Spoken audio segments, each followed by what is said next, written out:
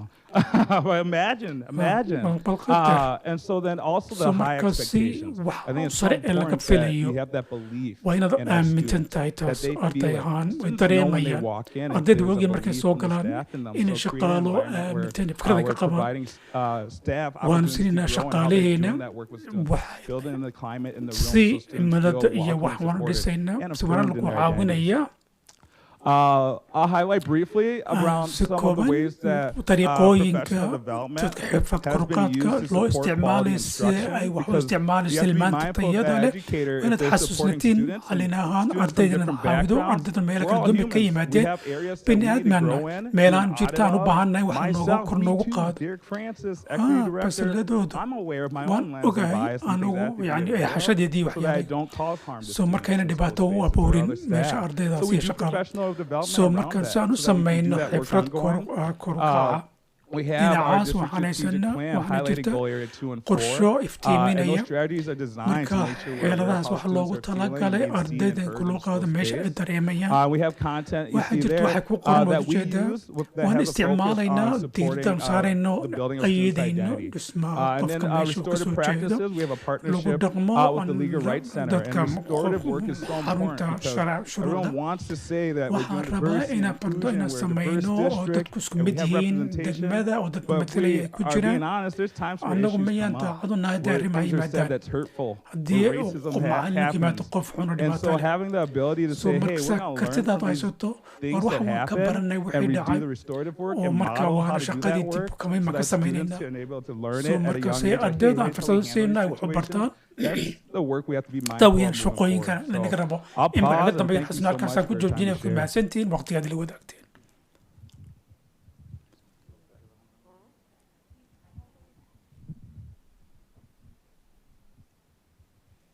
Just quickly, Emily Olson couldn't be here tonight, so I'm just going to because cover the Emily next halkan slide. way Not imani gonna kari read through weydo it, but I just want marka to make aniga sure doona inaan that we daboolo highlight what. Oh, it's animated.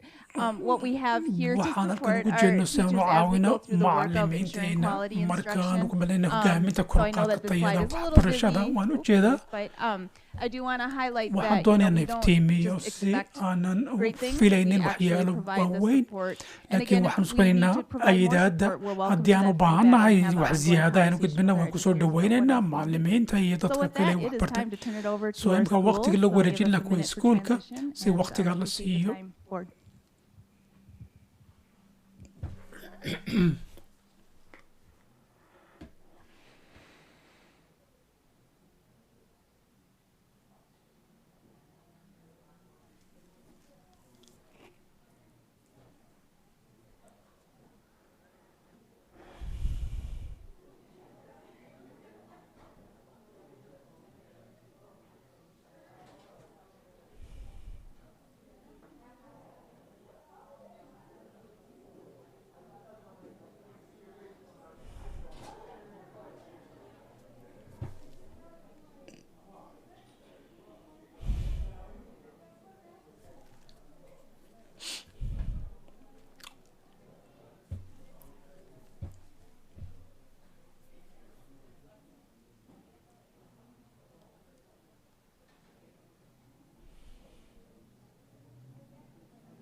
Good evening, Chair Ellison. kalam wanaagsan gudoomiye allison Stokes anigoo ku hadlaya magaca hogaamiyiinta iskuulka oo dhan waan ugu mahadcelinayna inaad fursadna siisaan Dr. Walker iyo Yusuf Abdulle iyo Captain iyo Dr. Harrisberry waan ugu mahadnaqaynaa dhammaantiin caawa waxaan haynaa qayb ka mid ah shaqooyinka iskuulka aad ayaanu xiiseynaa inayna wadaagno habase ahaato intaana bilaab ka hor waxaan doonaa inaan weydiiyo mid kasta nala shaqeeya aqoonsadana hogaamiyaasha iskuulka taasoon u xafladanayno waa bisha warmudyada iskuulka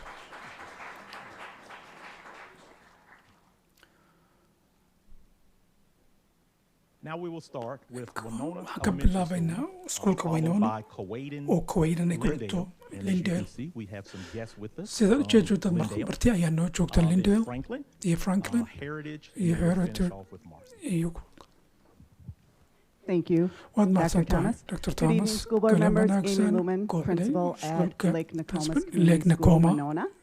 And I have the privilege today, I'm glad, Superintendent Superintendent Haskell, that with art, because I think what I'm going to share this evening really gets at the art of thinking outside the box and doing something a little bit different. So at Winona, we have the unique privilege of serving children in the first grade. So we are looking at 2 developmental ages. So marka waxaan fiirinaynaa labo yar iyo da'doodu kala duwan tahay fasalka koobaad waxaan galtay in la wadaagayay waxa weeye and what BizBooks Facebook wax loo yaqaan it came about last year when we had disruption in spring. And we had to bring all of our students back together and explain what happened. And so we did it through a social story. And after reading the social story and seeing the powerful language that was used, I got the idea of how can we use and do something a little bit different as we start out the first 6 weeks of school. When we talk about markaan ka hadalno caadooyinka waxa la filayo iyo waxyaabo markay noqoto waxaan ka qalabsan amaba caajisle laakiin ma rabnay iskuulka inuu noqdo meel qalalsan oo lagu dhexlo marka tani sameeyo tan sameeyo okay we're not on that slide yet but that's okay I guess we don't control the clicker. So the big why. We invented these books. They are called Biz books, and our main character is Biz because he's our school mascot. And then we added a few more characters called and she is the teacher, and then we have Nibbles, who is Biz's partner. oo qofka yani ganacsiga kula wadaagaya sababta waxaan doonayna luqo caadi la isticmaalo oo la bilayo waxaan kaloo rabnaa in la wadaagno waayarnimada waxbarashada qoysaska inkastoo oon laba fasalka labaad oo kaliya u shaqayno iyo kuwa iyaguna fasalka koobaad iyo kindergarten wax loo yaqaano waxaan kasta la samayn waxay leeyihiin waayarnimo ay ka siman yihiin markii iskuulka laga hadlay ardaydu way jecel yihiin xitaa fasalka koobaad markii aan sanadiina soo tala shaqaynayay fasalada koobaad oo si akhrinayay so marka waxaan u abuurnay iskuulka ku saabsan taasi weli waa wax lagu socdo weji laakiin waa horumar socda marka waxaan rabnaa dariiqad aan samayno waxaan ka filayno so marka dib ugu noqoto lixdii asbuuci kugu horreeyay iskuulkii marka sidee marka waxaan rabnaa inaan qaybtaas waxay ka timiday markii rajooyinkii waxyaabahii soo markaa taasina waa rajo iskuulka fasalka koobaad kuwaas si dhammaantood kala sameey yihiin ardayda ilaa iskuulka sare marka waxaan rabnaa iskuulka ardayda inay jeclaadaan inay dadku inay dad fiican oo asxaab fiican ay yeeshaan taas weeyaan ta arjubno ma laga yaabaa inaad marka sii gudbano qalkiisa taasina waxaa rabta maxaa doonaysa موضوعه إنه نقدر شكل إمك وحقوري قبل شذا وش قيس كلك جانفر لو يقانو وقف حقه وحصار النار طيدا كعوية هذا الكسير لقد الله هذا مركا أسبوع كستا Then they're hal sent macallin home baan in the barayo Wednesday folder, so marka ay that keenaan home to school connection. iskuulka lagu arday Parents iskuul can isku xidhaya reinforce waalidiinta it, know what their students are talking iyaguna about. waxay la And then hadlayaan we can ardaydu reference waxay it throughout baranayaan the week or even marka waan throughout soo the week. xiraynaa All of a isbuuc sudden, oo maybe dhan a iyo classroom bisha is oo really dhan struggling with marka talking to ardayda calls la or tacaalaya maybe ama la friends out at the dhibaataysan recess. They can go back and go, dib bay u noqon what karaan did Biz and Nibbles ay say? dib u How fiirin do we karaan make a friend? sideen Our asxaab u samayn karnaa u yeelanaa So on the next slide, you'll see the first 6 weeks. Week 1 was hallway expectations or expected behavior. Week 2 was how to be a good friend. And then we had lunchroom expectations, bathroom basics. That was a very interesting. I did not include that, but it's a very interesting story. We did arrival and dismissal, and then we did bus safety. And I think anytime you do this, you're like, is this making an impact? Is the home connection happening? And if it is still a parent came in, and it was after the lunchroom expectation, and she goes, I finally get it. My daughter's constantly inantaydu had trying iyo to jeer get us waxay to do the rabtaa listening in L ay at dhegaysato the dinner table, marka and geela she keeps cuntada la going like qadaynayo this had iyo jeer when waxay she wants a leedahay kani napkin. markay naabkin haysato When she sidan wants ay a leedahay fork, markay because I had doonayso no idea what she was talking marka about anigu until ma the garanay biz waxay ka story came hadlayso home and sheekadii explained the guriga la listening imanaysa L, marka and way then the family can macdaynaysaa have the conversation markaasay and qoysku reinforce it. sheeko uga wada So those are yeeshaan the first 6 weeks. so waa Our next lixdaas step baa is ugu to horeeya get haddana feedback from the tallaabada students, the xigtaasina staff, waxa and the weejaan family.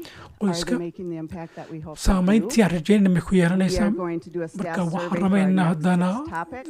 yani The bale hadal eventual duub shaqaalaha pie in the haddana sky goal waxaa iskuulka is that sare eventually each taasina classroom gebagabada will write fasal kasta a biz story to contribute waxay to our samaynayaan wax ay And ku so we darayaan haven't sheekay gotten ku to that darayaan part laakiin weli taamaanaan yet, gaadhin but we are only, I think, at laakiin page 29 weli and 30 waxaan ku with jirnay our boogga kindergarten sagaal iyo students. So labaatanaad thank iyo you, and soddonaad I hope waad if ku they are in mahadsantihiin your packet, you ana enjoy waa reading them. rajaynayaa inay baagtigiina ku jirto Good evening. My name is Christy Ward. galab I'm the wanaagsan anu principal at Christy Ward baa la yidhaahdaa It is anigu this joining school iskuulkan yani wadaagayno ee wanayna I'm here Queens tonight to talk anu about halkan caawa wax joogana to ka bring hadlo light what inaan iftiin Miriam saaro talked about what waxay the Mary bridges ma ka of our hadashay program. And so you get to see a so little waxaad bit of arki this in action. doontaan So waxyaalaha just to anagu give you kind of a ficil ku breakdown jirno for si aan the kala K5 jajabiya wixii daily structures, we have waxa problems weeyaan and maalmo kasta investigations, and you can go, baadhista thank you. Yes, problems waad and ku mahadsan investigations, tihiin waa qayb ku saabsan workplaces, and baadhista then number shaqada corner. Today meesha I'm going to focus caawa tonight I'm waxaan going to ka focus on the hadlayaa number oo diiradda corner saaraya because it dhinaca is part of every sababta single waa qayb classroom ka setting mida through wax fifth kasta grade. oo fasalka koobaad All right, so what you're going to see so here are waxaad some arki still doonto pictures waxa of weeyaan kind of what that taswiiro number corner looks like in a waxtaas second ay grade u yeelan classroom. lahayd fasalka And if labaad you, when you take a look, marka you're going to aad want to see fiiriso kind of the similarities between the second and the fifth grade classroom that we're going to talk about. There's going to be a video showing you the second grade classroom and where we have students that are iyo leading meesha jeedna xarunta ardayda that number corner activity. koornahaas waxay qabanayaan ku yaala muujinitaas Number line counting by tens. Winnie, you got it? Thank you. All right, now the challenge is see if you can really follow her. I know you can count faster. iminka wax weeyaan waxyaalaha arqada yaala marka laga hadlayo ardayda caruurta Okay, go. badiyaar ma taabso 20 soddon afartan konton lixdan toddobaatan siddeetan sagaashan boqol And so you can see just a so glimpse waad in u what that looks like. And jeedaa every say day u the number corner muuqato happens fasal kasta in our waxaa second dhici grade, third, doona fourth, and fifth fasalka grade rooms, as labaad well as iyo our ka afraad kindergarten, iyo ka first grade shanaad rooms. iyo kuwa fasalka When we go koowaad to the next slide, markaan ta kale u you're going gudubno to see the waxaad fifth u grade. jeedaa Look at kuwa the shanaad similarities between the isku calendar that you see ekaanshaha up there as well as the halkan halkanisa iyo investigation baadhista chart that the teachers taas keep track uu of for equations. macallinku This one is going to be a kani little wuxuu bit more in noqonayaa depth. mid You're going to yar be able to see the waad u students jeed arki doing think, doonta pair, share, where they're talking at ardayda elbow corners oo to each wadaagay other. ka wada They're sharing their hadlaya learning oo with one wadaagaya another. To solve the equation, waxbarashadooda they flip the card. So si you don't get to marka see that qaarka u part saaraan before. soo wada You'll jeedaa kind of see. taswiir Let's go markaad ahead and play that. aan bilowno And this is fifth grade. waa tii ugu dambe fasalka shanaad weji We are going to flip over the other one. So you iminka ka kale So I want you to turn and talk to each other about Mar- what the equation waa maxay questionkaas waxaa wajan isku soo wareeji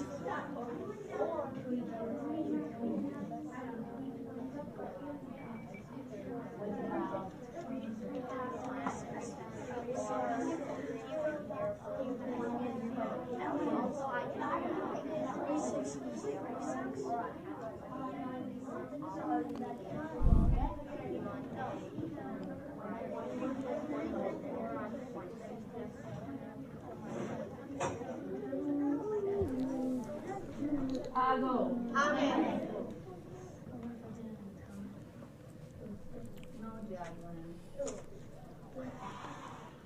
Mohini, what did you and your partner talk about? If diamond has some, that would be 6. Total, right? Yeah. So what plus what? So 30 hundredths. 0.30 plus 0.30 equals, Mohini? 60 cents.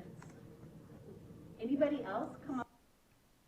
So those are two really brief kuwaas waa labo presentations of what kooban kind of oo happens wax there. dhici But kara for weji your kind of reference, laakiin some adiga of the waxaad things that the socodaysa number corner qayb ka teachers are mida short daily workouts that macalimiintu introduce, sheegayso reinforce, and extend marka skills waa and concepts learning in xirfad those kor u critical qaadka areas of ardayda study loogu at each celinaya grade. waxyaalaha muhiimka loo baahan There are yahay new qofka pieces fasalka added to shanaad the inuu display barto each day, providing so study maalin points kasta for waxaa discussion, jirta problem solving, hadal and baa short oranaya written laga exercises. hadlaya So some of the iyo activities waxyaala that take layliga place are so the waxyaala calendar qaarkood waxay grid, ku the dhacayaan calendar collector, taariikhda qofka computational fluency, oranaya number line, iyo days in nambarka school, iyo daily daydka rectangle, iyo problem maalin solving, kasta strings, waxyaalahaas loo and xalilo solving problems. So iyo all of those dhibaatooyinka go sida loo into xalilo there. waxaas oo dhan waxay ku dhacdaa What we really encourage marka teachers waxyaala to ku do is to dhiirigelino break that ardayda up waxa so that weeyaan the kala number jajabin corner really happens so sometimes marka after ereygaasi they come sida in u from a dhacdo transition, whether it's marka recess meel or kale after ka soo breakfast wareegaan or ama maybe qureeca it's ka after yimaadaan lunch. And so it's ama a quick qadada 20 kadib minute so connection to math. And when I was labaatan talking to minute oo the dhaqsaa staff again weeyaan this la morning isku about xidho it, they said si it's so great so because it's waxay not leedahay even buu like the fiicantay kids recognize so this ma as haytaa carruurta kind maba of fahamsana learning and inay connecting waxbarasho the tahay concepts that they do when they get oo into ah marka ay their math bilaabaan ku block. xidhan And so tahay it's xisaabta been really impactful, so saameyn really fun fiican to see ayay the ku engagement yeelateen of carruurtuna students. way ku And I would encourage raaxaystaan you waana anytime ku to stop on by dhiirigelinayaa if you want qof to see kasta the bridges inaad timaado at Kuwaitan. ood So fiirso thank you. waad mahadsantihiin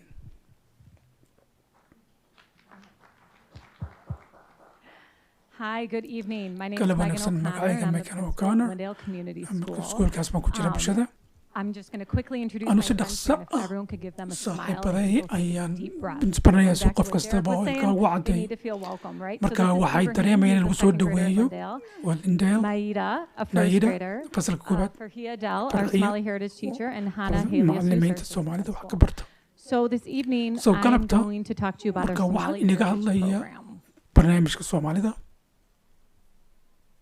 All right, so what is the Somali Heritage Program? waa maxay The barnaamijka Somali Soomaalida Heritage Program at Lindale, and there's barnaamijkan also at a Lindale couple waxa other schools weeye in iyo laba Minneapolis, iskuul oo kale aims Minneapolis to iyo really kulila bridge that waxa gap looga tiri between jiray in isku soo school and home for our dhaweeyo students. dadka So ardayda currently we serve so imka 53 waxaa students who are part konton iyo of our saddex program. arday iyo barnaamijkii ku Farhiya will jirta go more into this in a farxiya second, iyo but si last faahfaahsan year sii kali she doonta started with laakiin our sanadii soo kindergarten dhaaftay first waxa ay graders, and bilowday she does fasalka small group koobaad instruction with so them marka to teach koox them yar Somali iyo bartaa waxay language and bartaa culture. luqada And Soomaalida this iyo year we dhaqankooda added on the second aan graders wana as waxaan ku well. darnay I'm gonna pass fasalka it to labaad Farhiya 'cause we so really marka want farxiyan ku wareejinaya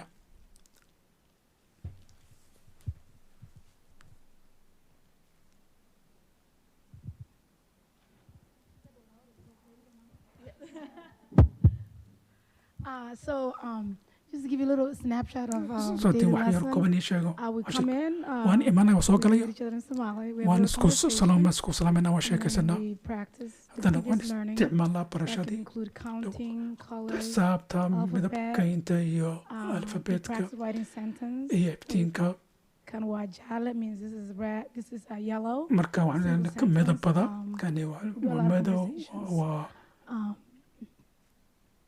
And then this is my Ita is gonna read. haddana iba Somali iyo first akhrin for doonta us. qaybta Soomaalida She got a little bit nervous. And waxoogay neers bay noqotay aniga qudhayda waa neers baan ka ahay She's only 6. waa 6 jir iyadu You got this. okay Agar, adan, buluk, buni, basali, gaduud, madow, jale, orange.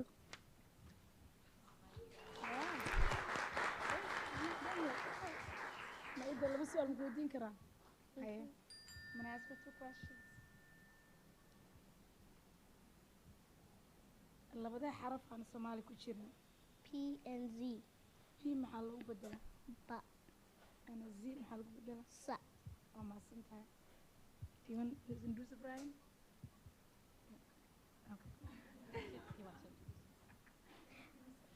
Hi, my name is Ibrahim. magacayga I'm from Ibrahim second grade. fasalka labaad baan ku jiraa Today, I want all of you guys to maanta waxaan learn rabaa numbers dhammaantiin baynaan 1 baranno to 10 ereg to 10 to kow 100. ilaa iyo toban toban ilaa iyo These are boqol Somali words. waa If ereyada you don't soomaalida know, it's fine. We always like to had teach jeer kids waxbaan in had jeer other waxaan jeclaa carruurteena different barno schools.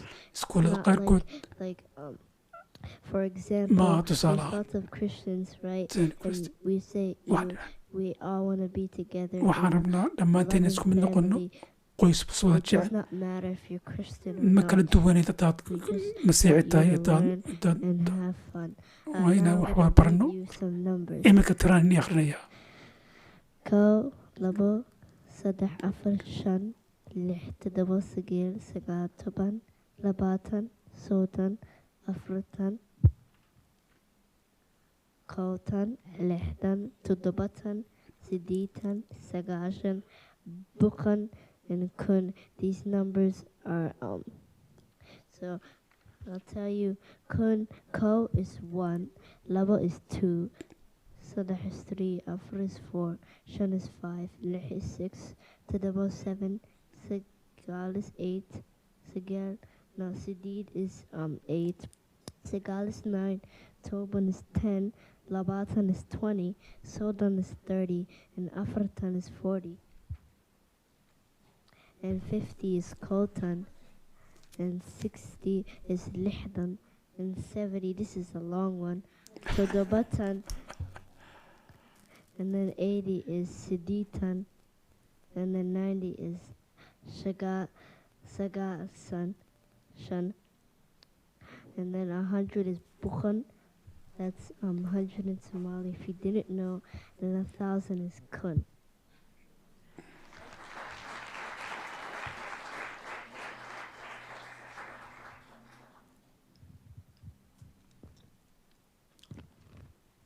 You memorized everything I didn't, so I go. Yeah, magaca. Magacayga waa Ibrahim.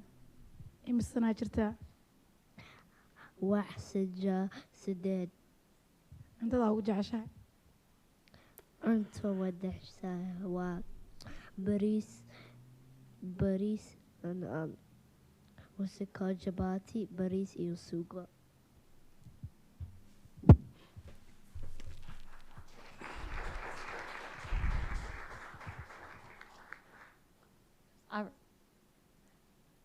All right, and then just to wrap up, okay, all of this dabasaan usoo instructional strategy dhammaystirno and effort xirfadahan oo dhan be made without kartideedu collaboration. waan wada So for shaqayn him, meets marka weekly farxiyo with the asbuuci bay la multilevel kulantaa staff and then also fasalka collaborates with ardada the grade level waxay kala teachers to make shaqaysaa sure fasalka that koowaad what macallimiinta she's teaching when si ay she pulls hubiso the students out for Somali ardaydu language markay class, dooneen la but wadaagaan also luqada afka happening soomaaliga inside the classroom waan too. kana So there's dhacaya a lot fasalka of dhexdiisa collaboration soo to wada make shaqayn all this badan happen. So basay dhacda waxaas waad mahadsan tahay oh, yes, you can say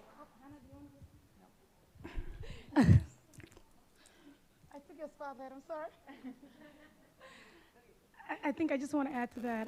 waxaan rabaa inaan ku daro This program won't be possible without barnaamijkani support, because ma dhici when lahayn you launch a new program, it markaad needs, barnaamij cusub a samaysaan community, a village, bulshada and the ayuu village I have, because waa I'm very waa lucky tuulo in my waan community aad in baan uga Lindale, fadna is that I qoyskayga have support lindeel 100% from my colleagues, boqolkiiba boqol my dad admin, shaqaalahayga and the iyo whole community. I maamulayaasha iyo think bulshada oo everyone, dhan even the non-Somali, are qof so proud that we kastayna have soomaali a ahayn program that brings our kids barnaamijka waxbay home ku and darayaan language luqadoodii of afkooda one.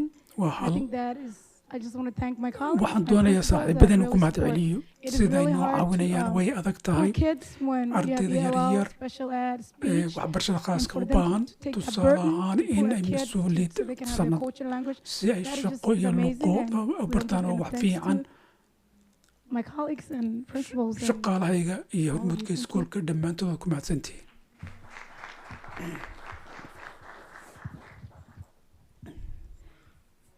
Is this?